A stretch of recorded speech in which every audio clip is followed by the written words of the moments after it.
En las altas cámaras abovedadas de la Aguja Verde, el palacio real del dominio del Ocio, esculpido en cristal viviente que vibraba con energía ancestral, una reina alienígena llamada Sira se sentaba en su trono de luz estelar petrificada. Su piel, del profundo esmeralda de los bosques azotados por la tormenta, centelleaba tenuemente bajo el brillo filtrado del sol gemelo, y su larga cabellera blanca caía en cascada sobre sus hombros como ríos helados, trenzada con hilos de musgo bioluminiscente. En otro tiempo había gobernado con resolución inquebrantable, su nombre susurraba con temor a través de cientos de sistemas estelares. Pero el tiempo, ese lento devorador de incluso los más poderosos, había comenzado a erosionar los bordes de su certeza. Su única hija, la princesa Beyla, se encontraba ante ella ahora, con la cabeza gacha, su piel verde opaca por el peso de la vergüenza, su cabello blanco suelto, extendiéndose hasta el suelo como banderas de rendición. Beyla era estéril, un hecho confirmado por los ritos sagrados de la cámara del hogar, donde ningún vientre siloyano había dejado de brillar con la promesa de vida hasta el suyo. El linaje real siloyano siempre se había caracterizado por su fertilidad. Cada generación más fuerte, más sabia, más radiante que la anterior. La esterilidad no era solo una decepción. Era un presagio. Ya habían comenzado los susurros en los corredores inferiores de la aguja. Murmullos de que los dioses habían dado la espalda al linaje de Sira. La desesperación, envuelta en seda regia y perfumada con aroma a lirios solares, había llevado a Sira a una decisión tan radical que amenazaba con destruir siglos de tradición. Daría a luz a su hija con un humano. Los humanos, esas criaturas caóticas y de sangre caliente de la esfera azul, eran considerados por la mayoría de los siloyanos poco más que animales inteligentes. Lloraban abiertamente, reían sin ritmo y envejecían como hojas caídas. Pero se reproducían con una rapidez asombrosa, y su resistencia ante eventos de extinción masiva era, francamente, impresionante. Sira los había observado desde lejos durante décadas, incluso había rescatado a algunos de naves estelares moribundas, había estudiado su extraña biología, y así, en una ceremonia presenciada únicamente por los silenciosos guardianes de piedra del palacio, y sellada con el juramento de sangre de ambas especies, Beyla fue entregada a un soldado humano llamado Torín. Torín no era un príncipe. Lo habían encontrado medio muerto entre los restos de una nave de reconocimiento estrellada en las llanuras heladas de la luna exterior de Sios. Tenía la piel congelada y la respiración superficial. Sin embargo, había mirado a Sira con unos ojos tan firmes y tranquilos que ella casi lo confundió con uno de los suyos. Lo había cuidado hasta que recuperó la salud, no por bondad, sino por curiosidad. Y ahora esa curiosidad se había convertido en estrategia. La boda fue rápida, sin sentimentalismos y completamente ajena a las costumbres humanas. Sin anillos, sin votos más allá del canto vinculante de los ancianos del cielo. Solo dos seres, uno temblando de esperanza, el otro entumecido por la resignación, abrazados bajo las cambiantes auroras de un cielo extranjero. Pasaron los años. A Torín y Beyla les dieron una tranquila finca en las estribaciones septentrionales de las agujas, enclavada entre pinos susurrantes y acantilados cubiertos de nieve. Al principio, su unión fue tensa. Dos idiomas, dos almas, dos maneras de ver el mundo chocando como cometas. Pero Torín, siempre paciente, comenzó a aprender el sutil arte del silencio siloyano. Como una pausa podía decir mucho, como una inclinación de cabeza podía transmitir tristeza. Beyla, a su vez, descubrió que la risa humana podía derretir incluso el dolor más gélido. Lo observó construir refugios con sus propias manos, cocinar extraños guisos con hongos alienígenas y bailar solo bajo las dos lunas cuando creía que nadie lo veía. Lentamente, un vínculo se fortaleció. No el amor grandioso y oporádico de los relatos épicos, sino algo más tranquilo, una compañía más sólida forjada en la nieve y la luz de las estrellas. Y entonces, contra toda ley de la biología siloyana, el vientre de Beyla comenzó a brillar. Empezó como un leve pulso bajo su ombligo, tan débil que pensó que era un juego de luces. Pero la cámara de la piedra del hogar lo confirmó. La vida se agitaba en su interior. No una vida, sino dos gemelos. La noticia causó conmoción en la torre. Sira, que hacía tiempo que había dejado de vigilar la finca del norte, ordenó vigilancia inmediata.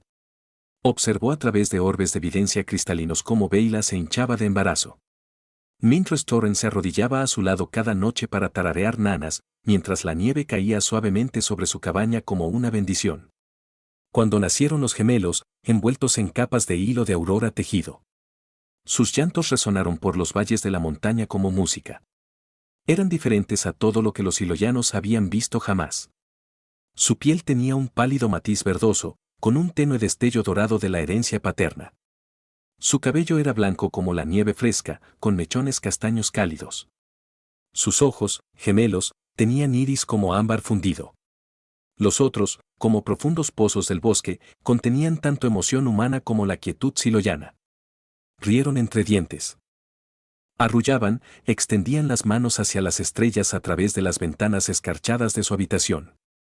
Sira los observaba crecer desde lejos. Su corazón era un campo de batalla de orgullo y temor. Estos niños no eran puros. Eran algo nuevo. Y en una sociedad construida sobre la pureza, la novedad era peligrosa. Durante 12 ciclos de los gemelos, Sira los dejó ser. Se decía a sí misma que era misericordia. En realidad, era cobardía. No podía soportar ver lo que su propio decreto había provocado, ni podía obligarse a destruirlo, pero los susurros en la torre se hicieron más fuertes. El alto consejo de ancianos exigía respuestas. ¿Son siloyanos?, preguntaban. ¿O son humanos? La pregunta era una espada. Y así, con un corazón más frío que los campos de hielo de su juventud, Sira convocó a su hija, a su yerno y a sus nietos a la verde torre para juicio. El día de su llegada, la nieve cayó espesa y silenciosa sobre el palacio. Torín iba a la cabeza, su figura humana, ancha y firme, se ocultaba bajo un grueso abrigo forrado de piel y bordado con runas siloyanas para protegerse. Beyla lo seguía, su cabello blanco ahora estaba trenzado con hilos de oro, una marca de la maternidad, y su postura era más erguida que nunca. Entre ellos caminaban los gemelos, Ele y Mea, de 12 años, rebosantes de energía inquieta. Lyric, el niño, tenía la barbilla obstinada de su padre y la tranquila intensidad de su madre. Mea, la niña, era pura picardía y chispa, su risa resonaba como campanillas de viento, incluso en los solemnes pasillos del palacio. Sira se encontraba en el dais del gran salón de audiencias, flanqueada por los ancianos de semblante pétreo y bañada por la fría luz de las esferas flotantes de la sala del trono. Había ensayado su discurso 1000 veces, medido, regio, definitivo. Declararía a los niños indignos de heredar, rompería la unión y le ofrecería a Beyla un retiro tranquilo en el templo de las estrellas olvidadas, pero en el momento en que miró a los ojos de Mela, ojos que contenían tanto el fuego de una niña humana como la antigua calma de sus ancestros siloyanos, Sira se paralizó. No metafóricamente, sino literalmente. Una ola de energía, cruda y primigenia, surgió del trono mismo, tensando sus músculos. Se le cortó la respiración. Su corazón latía con fuerza contra sus costillas como un pájaro atrapado. Por primera vez en siglos, la reina Sira sintió miedo. No de rebelión, no de guerra, sino de asombro, porque cuando Mela dio un paso al frente, sin temor, y extendió una pequeña mano hacia el trono, la luz estelar petrificada bajo los pies de Sira comenzó a brillar. El mismo suave pulso que una vez emanó del vientre de Beyla. Los ancianos jadearon, con la tensión a flor de piel, listos para proteger a sus hijos. Los ojos de Beyla se abrieron de par en par al reconocerlos, y Sira, la orgullosa e inflexible Sira, sintió que las lágrimas se acumulaban en las comisuras de sus ojos, calientes y extrañas sobre su piel verde. Porque el trono del dominio del Ocio no era simplemente un asiento de poder, era un artefacto viviente fusionado con la memoria genética de cada gobernante que se había sentado en él. Y acababa de reconocer a los gemelos, no como mestizos, no como abominaciones, sino como herederos. Antes de que nadie pudiera hablar, antes de que Sira pudiera recuperar el control de sus extremidades, las alarmas del palacio cobraron vida. Una luz carmesí inundó el salón. Los muros de cristalina temblaron. Desde las puertas exteriores llegó el estruendo de las máquinas de guerra y el agudo crepitar del fuego de plasma. Los Cater, una especie rival que se creía extinta, habían regresado. No venían con diplomacia, sino con aniquilación. Sus naves de obsidiana sacaron la atmósfera superior como dagas negras, desatando tormentas de fuego sobre los distritos inferiores de la aguja. Sus guerreros, con armaduras biomecánicas y lanzas sónicas que destrozaban huesos con una sola nota, irrumpieron por las puertas como una marea de sombras. El caos se desató. Los ancianos buscaron refugio a toda prisa. Los guardias del palacio, guerreros de piel verde con yelmos blancos y báculos brillantes, se apresuraron a formar una línea defensiva. Thorin, sin dudarlo, empujó a Ele y Ma detrás de Beyla y se giró para encarar la brecha. Su cuerpo humano no era rival para el armamento alienígena. Sin embargo, mantuvo la postura firme. «Quedaos detrás de mí», gruñó, aunque no portaba ningún arma. Pero Ma se abalanzó hacia adelante, con su pequeña mano ahora apoyada en el trono. El resplandor se intensificó, extendiéndose por los reposabrazos, por las piernas de Sira, hasta que la rodeó como un capullo de luz. Con un jadeo estremecedor, Sira recobró el movimiento, pero no se levantó con ira, se levantó con asombro. Mea Lerek, susurró, con la voz quebrada como hielo ancestral. «Has despertado». Los niños, al parecer, habían heredado más que simples rasgos híbridos. Portaban en su interior la resonancia latente del linaje real siloyano. Un poder tan raro que no había aflorado en generaciones. El trono los había reconocido no solo como herederos, sino como catalizadores. Lyric, con los ojos muy abiertos, pero resuelto, se acercó a su hermana y, como guiado por el instinto, apoyó la palma de la mano en su brazo opuesto. Del trono. La luz brilló con fuerza y luego estalló hacia afuera en un pulso que sacudió los cimientos mismos de la aguja. Afuera, las máquinas de guerra K3 se tambalearon y colapsaron, sus motores se cortocircuitaron. Los guerreros invasores se agarraron la cabeza con agonía mientras el pulso interrumpía sus implantes neuronales. Dentro del salón, reinó el silencio, roto solo por la respiración agitada de los presentes. Sira descendió del trono, su piel esmeralda brillando con la luz reflejada. Se arrodilló ante sus nietos, algo que no había hecho por nadie en 500 años. «Nos salvaron», dijo con la voz quebrada por la emoción. Mea sonrió, limpiándose la nariz con el dorso de la mano. «Ni siquiera sabíamos lo que estábamos haciendo». Thorin exhaló un suspiro que no sabía que estaba conteniendo y le revolvió el cabello a su hijo. Beyla dio un paso al frente y los abrazó a los tres. Su madre, sus hijos, su esposo, formando un círculo que desafiaba especies, tradición y tiempo. Pero los que no se dejaban vencer tan fácilmente. Desde los balcones superiores, una figura encapuchada, más alta que los demás, encapuchada, emergió. Su armadura palpitaba con vetas violetas de energía, empuñó un arma sin igual. Un perforacorazones forjado con el núcleo de una estrella muerta y diseñado para separar el alma del cuerpo. ¿Crees que la sangre híbrida puede protegerte?, siseó el comandante Ket, con una voz áspera como piedra de moler. El linaje Sio termina hoy. Antes de que nadie pudiera reaccionar, la figura saltó del balcón. El arma apuntaba directo al corazón de Ma. Thorin se movió más rápido que el pensamiento, se interpuso entre su hija y el fuego. Carne humana contra acero alienígena. El perforacorazones le impactó en el pecho. El tiempo pareció detenerse. Mela gritó. Lyric se abalanzó. El grito de Beyla resonó en el salón como un canto de guerra. ¿Y Sira? Sira hizo algo inesperado. Abrió los brazos de par en par y desató todo el poder de la resonancia real, no como un arma, sino como un escudo. Una cúpula de energía esmeralda floreció de ella, envolviendo a Thorin justo cuando la punta del perforacorazones le atravesó la piel. El arma chilló, su energía se revirtió y explotó en la mano del comandante Ket. Thorin se desplomó, la sangre empapando su abrigo, pero seguía vivo apenas. Lyric y Mea corrieron a su lado, sus manos brillando ahora con la misma luz suave que el trono. Sin orden, sin dudarlo, presionaron sus palmas contra su herida. La luz fluyó hacia él, sanando la carne, reparando los huesos, purgando el veneno. Fue torpe, imperfecto, pero funcionó. Los ojos de Thorin se abrieron lentamente y esbozó una débil sonrisa. «Están castigados», susurró. Mea rió entre lágrimas. «Solo si prometen no volver a interponerse entre las lanzas alienígenas». Sobre ellos, el comandante Kettie se retorcía de dolor, su armadura crujiendo. Los invasores restantes, sin líder y atónitos ante la demostración de poder, comenzaron a retirarse.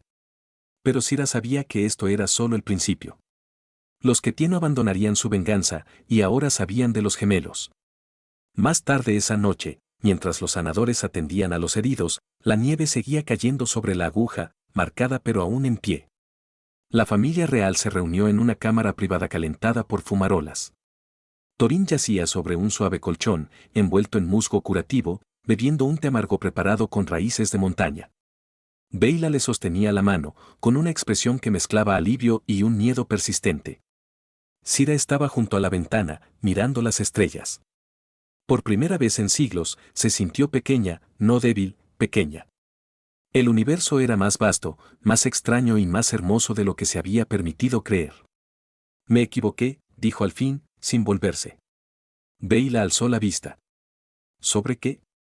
Sobre la pureza, dijo Sira con voz suave pero firme. Creía que la fuerza provenía de la uniformidad, del control.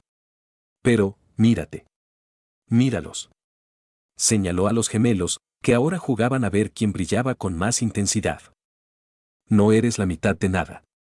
Eres completo. Más que completo. Torín soltó una risita débil. ¿Significa esto que puedo conservar mi habitación en el palacio? Sira se giró, esbozando una rara sonrisa. Eres familia, Torín de la esfera azul, y la aguja verde siempre ha tenido lugar para quienes protegen su corazón. En los días que siguieron, la aguja se transformó. Se cuestionaron las antiguas leyes. Se examinaron las tradiciones, no se descartaron, sino que se reformularon. Los gemelos comenzaron un entrenamiento formal, no solo en la tradición siloyana, sino también en historia humana, en diplomacia, en el arte de conectar mundos. Lyric demostró talento para la ingeniería, diseñando escudos que combinaban tecnología humana con resonancia siloyana. Mea, siempre curiosa, comenzó a traducir poesía humana a la armónica lengua de su pueblo. Su voz llenaba los pasillos con canciones que ningún siloyano había escuchado jamás. Sin embargo, el peligro se cernía. Los Kids se habían retirado, pero sus espías permanecían. Se extendieron rumores sobre un arma secreta que se forjaba en los sectores oscuros. Una piedra nula capaz de silenciar la resonancia real para siempre, y a Sira le llegaron susurros de una facción dentro de su propia corte que creía que los gemelos eran abominaciones, que sus poderes eran antinaturales, que la presencia de Torín era una corrupción. Una tarde, mientras los gemelos practicaban su resonancia bajo las auroras, Beyla encontró a su madre en el balcón más alto de la torre. Se están haciendo más fuertes, dijo Beyla en voz baja. Deben, respondió Sira. La tormenta se acerca. ¿Estarás con nosotros?, preguntó Beyla, con la voz apenas un susurro. Sira miró a su hija, la niña a la que una vez había considerado rota, y no vio fracaso, sino el futuro. Te fallé una vez, dijo. No les fallaré a tus hijos. Abajo, Lyric y Mea se tomaron de las manos y enviaron un pulso de luz al cielo, donde danzó entre las estrellas como una promesa. Torín se unió a ellos momentos después, con pasos aún lentos pero firmes. Se interpuso entre su esposa y la reina, un puente humano entre dos mundos. Les enseñaremos, dijo. No solo a luchar, sino a elegir la bondad incluso cuando sea difícil. A liderar sin miedo. Sira asintió. Por primera vez en mucho tiempo, sintió no solo esperanza, sino alegría. Y en algún lugar entre las sombras de la aguja, un traidor observaba y esperaba. Pero esa era una historia para otra noche. Por ahora, en el corazón nevado de la verde aguja, una familia, humana, siloyana y algo maravillosamente intermedio, permanecía unida bajo los gemelos, lista para afrontar lo que viniera. Las semanas se convirtieron en meses, y la verde aguja se asentó en una pieza frágil. Los gemelos, Lick y Mea, entrenaban a diario bajo la atenta mirada de Sira, Beyla e incluso Torín, cuya intuición humana a menudo detectaba fallos en los métodos de defensa tradicionales de Siloya. Les enseñó a improvisar, a convertir un ventisquero en cobertura, a usar el silencio como arma, a leer la tensión en los hombros del enemigo antes incluso de que su arma se moviera. A cambio, los niños le enseñaron el sutil zumbido de los cristales del palacio, cómo percibir los cambios en la carga atmosférica, cómo escuchar no solo con los oídos, sino con la médula de sus huesos. Ya no era un extraño. Era Torren de la Aguja Verde, un título susurrado con creciente respeto. Sin embargo, Sira sabía que la paz nunca era más que la pausa entre tormentas. El primer giro no vino de fuera, sino de dentro. Una noche, mientras la familia compartía una cena de hongos lunares asados y caldo humeante de raíces en la cámara del hogar, un agudo tañido resonó entre los muros del palacio, señal de emergencia real. Momentos después, un joven acólito irrumpió temblando. Majestad, la cámara de la piedra del hogar se ha oscurecido. Sira se levantó al instante, su cabello blanco brillando a la luz del fuego como escarcha hilada. La piedra del hogar era el núcleo de la vida espiritual siloyana, un enorme cristal siempre brillante que palpitaba al compás de la biosfera del planeta. Su luz nunca se había apagado, ni siquiera durante el gran colapso de las terceras guerras espirales. Si estaba oscura, algo andaba muy mal, catastróficamente mal. Corrieron por los sinuosos pasillos del palacio, sus botas resonando sobre la piedra iridiscente. Al llegar a la cámara, la visión dejó a Cira sin aliento. La piedra del hogar se alzaba en el centro de la habitación circular, pero su habitual cálido resplandor esmeralda había sido reemplazado por un gris ceniza apagado. Peor aún, finas grietas recorrían su superficie como telarañas, dejando escapar volutas de vapor negro que se enroscaban como últimos suspiros. Esto no es descomposición, dijo Thorin, con los ojos entrecerrados. Esto es sabotaje. Mea dio un paso al frente, con su pequeña mano extendida. Déjame intentarlo. Antes de que Cira pudiera detenerla, la niña apoyó la palma de la mano contra la piedra. Al instante, sus ojos ámbar se pusieron en blanco y se desplomó. Lyric la atrapó justo a tiempo. Está viva, dijo con voz tensa. Pero no está aquí. Beyla presionó sus dedos contra la sien de Mea y jadeó. Su mente ha sido absorbida por la piedra. La sangre de Cira. Se heló la sangre.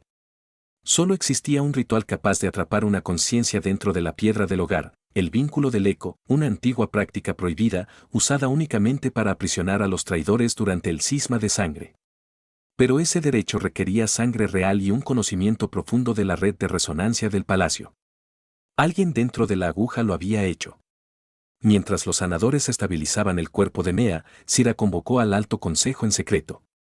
No mencionó a ningún sospechoso, pero su mirada se detuvo en el anciano Bornek, un estoico tradicionalista que se había opuesto abiertamente a la legitimidad de los gemelos. Su lealtad siempre había sido a la pureza, no al progreso. Mientras tanto, Thorin y L registraron los archivos inferiores del palacio, buscando información sobre el vínculo del eco. En una bóveda sellada con cerraduras sónicas, encontraron un pergamino hueco y polvoriento que detallaba el ritual y una escalofriante adenda. La única forma de liberar un alma atrapada era que un pariente de sangre entrara voluntariamente en la piedra y sobreviviera a los recuerdos de cada siloyano que hubiera existido. Es una misión suicida, murmuró Thorin. Lyric, apenas 13 años, se irguió. Voy a entrar. No, dijo Thorin con firmeza. No sin mí. No eres de sangre. Soy su padre, respondió Thorin. Y así fue. Esa noche, al amparo de una ventisca, los dos entraron en la cámara de la piedra del hogar. Cira montaba guardia, con el corazón latiendo como un tambor de guerra. Cuando Lyric y Thorin colocaron las manos sobre la fría piedra, el aire centelleó y se desvanecieron. Dentro de la piedra del hogar, el tiempo no tenía sentido. Thorin se encontró a la deriva en un mar de recuerdos, nacimientos, muertes, traiciones, triunfos. Vio guerreros siloyanos cabalgando dragones cristalinos a través de campos de asteroides, reinas llorando por herederos nacidos muertos, amantes entrelazados bajo estrellas moribundas. El peso de los siglos lo oprimía como la gravedad hecha carne. Lyric, sin embargo, se movía con determinación. Su naturaleza híbrida, adaptabilidad mitad humana, resonancia mitad siloyana, le permitía navegar el caos. Siguió un tenue hilo dorado a través de la tormenta de recuerdos. La esencia de Mea, débil pero persistente, la encontraron en el recuerdo de la coronación de la primera reina. Atrapada en un bucle de ceremonia interminable, sus ojos se iluminaron al verlos. Vinieron, susurró. Lo sacaremos de aquí, dijo Lyric. Pero cuando se dieron la vuelta para marcharse, el recuerdo se distorsionó. El cielo se oscureció. La multitud de siloyanos espectrales se volvió hacia ellos. Sus ojos vacíos, sus bocas abiertas en gritos silenciosos. La piedra está envenenada, se dio cuenta Thorin. Alguien no la había atrapado sin más. Infectaron la piedra del corazón con un parásito psíquico. Antes de que pudieran reaccionar, unos zarcillos sombríos surgieron del suelo, envolviendo las piernas de Thorin. Luchó, pero los recuerdos le agotaron las fuerzas. Lyr intentó ayudar, pero el parásito se aferró a su miedo, proyectando visiones de su padre muriendo, su madre exiliada, su hermana perdida para siempre.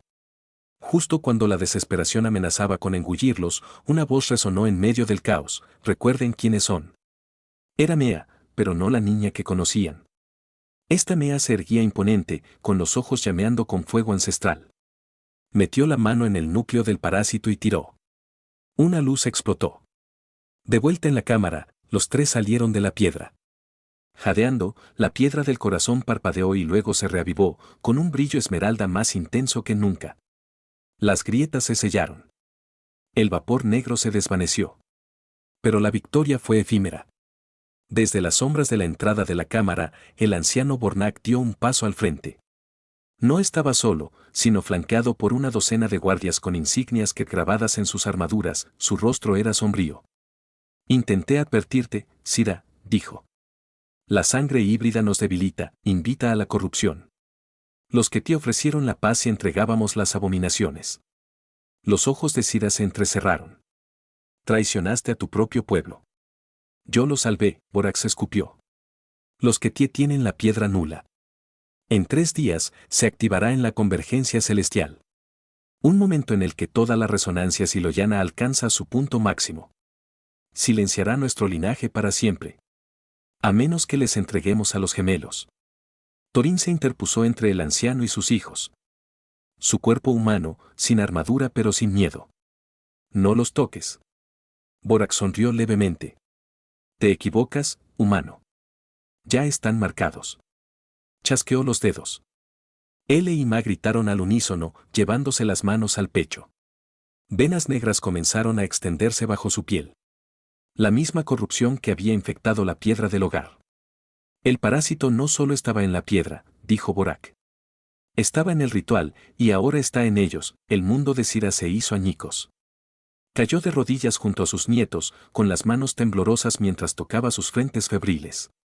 Beyla sollozaba, presionando su frente contra la letra de una canción. Torín se volvió hacia Borak, con los ojos ardiendo de furia humana. ¿Qué quieres?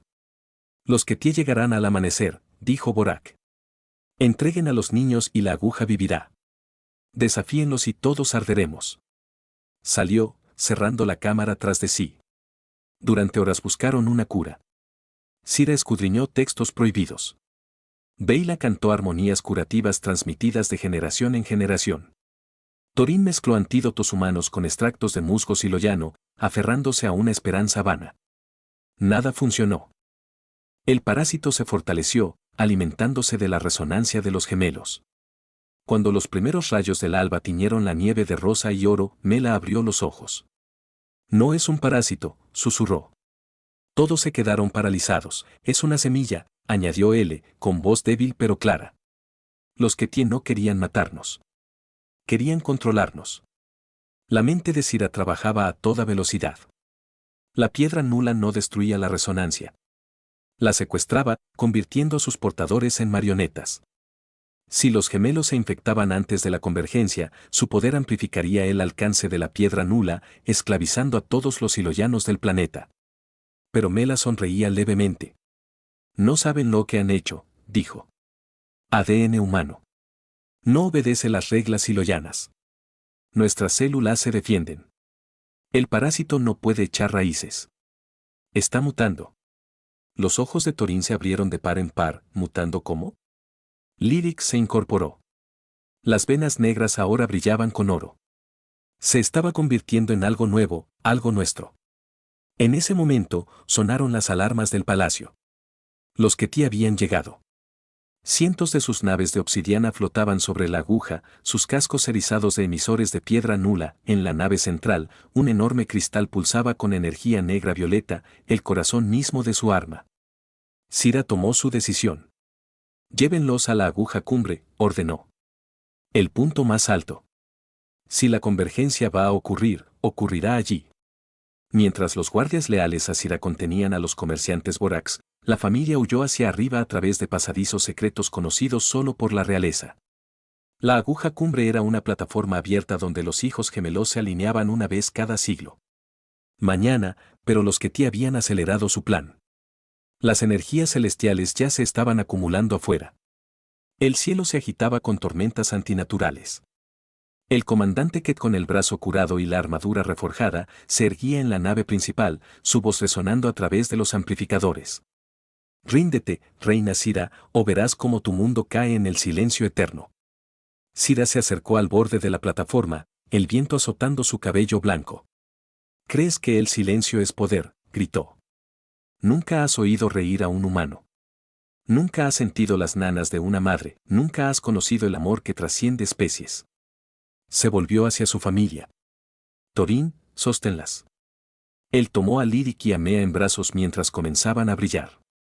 No con el verde esmeralda habitual, sino con una mezcla arremolinada de oro, verde y azul. El que te activó la piedra nula.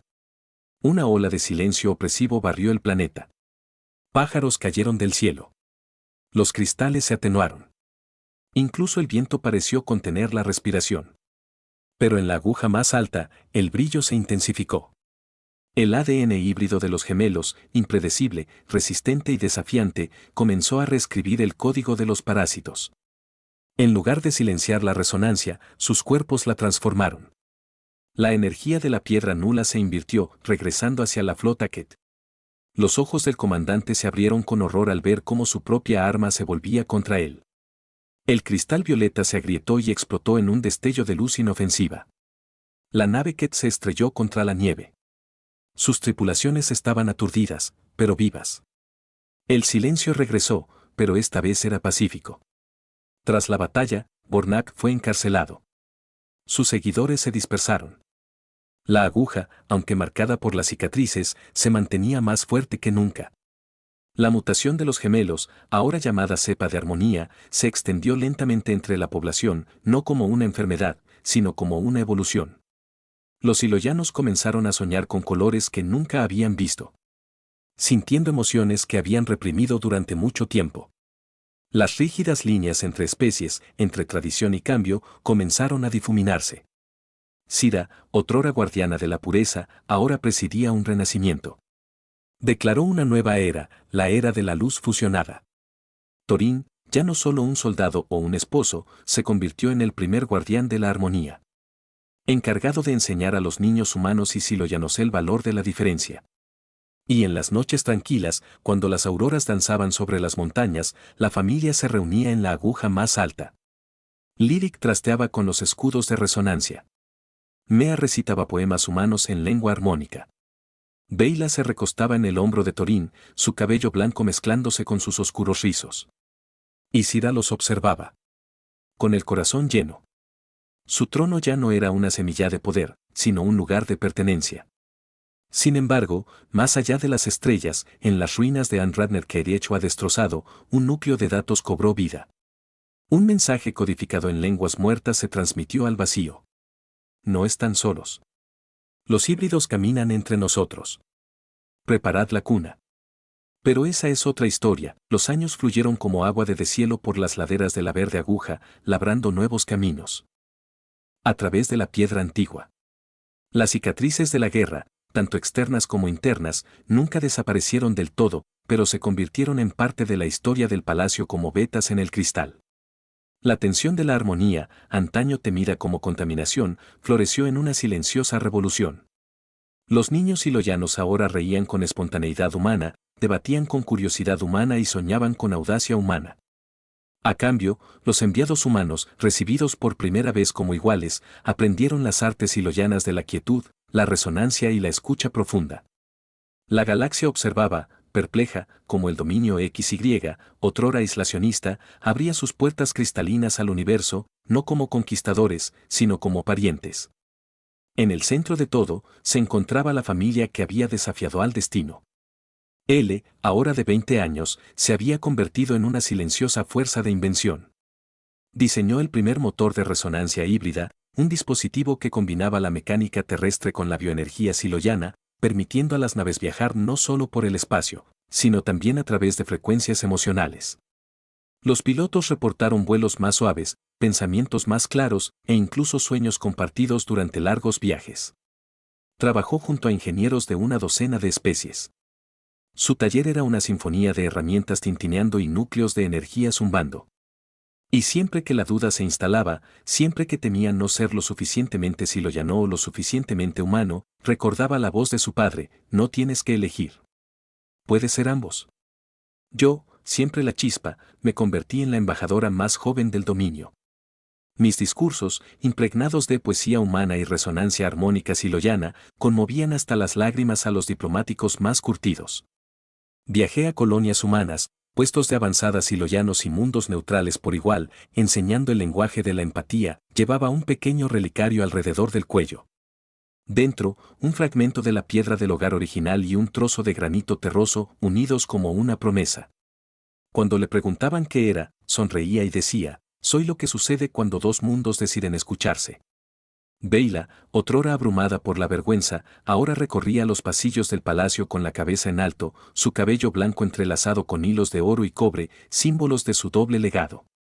Fundó la Academia de la Luz Fusionada, donde niños de todas las especies aprendían juntos. Les enseñó que la fuerza no era impureza, sino infusión. Que el amor no era debilidad, sino la forma más valiente de poder. Y cada noche, sin falta, regresaba a la finca del norte. No porque tuviera que hacerlo, sino porque quería. Allí, en la cabaña cubierta de nieve donde todo comenzó. Ella y Torín se sentaban junto al fuego, tomados de la mano, observando la danza de las auroras boreales. Torín, con canas en las sienes, pero aún de hombros anchos y ojos cálidos, había rechazado todos los títulos formales excepto uno. Padre, él entrenaba a jóvenes reclutas, siloyanos, humanos y de toda índole intermedia, en el arte de la defensa basada en la protección, no en la dominación. Les enseñaba a luchar solo cuando fuera necesario y a siempre dejar espacio para la paz. Los soldados lo llamaban viejo estrella, no por burla, sino por reverencia. Y cuando paseaba por los jardines del palacio, los niños corrían hacia él, no porque fuera de la realeza, sino porque siempre llevaba dulces en los bolsillos y contaba historias en la voz. En cuanto a Sira, Reinaya no por decreto propio, vivía en un ala tranquila de la torre, rodeada de libros, mapas estelares y la risa de sus futuros nietos.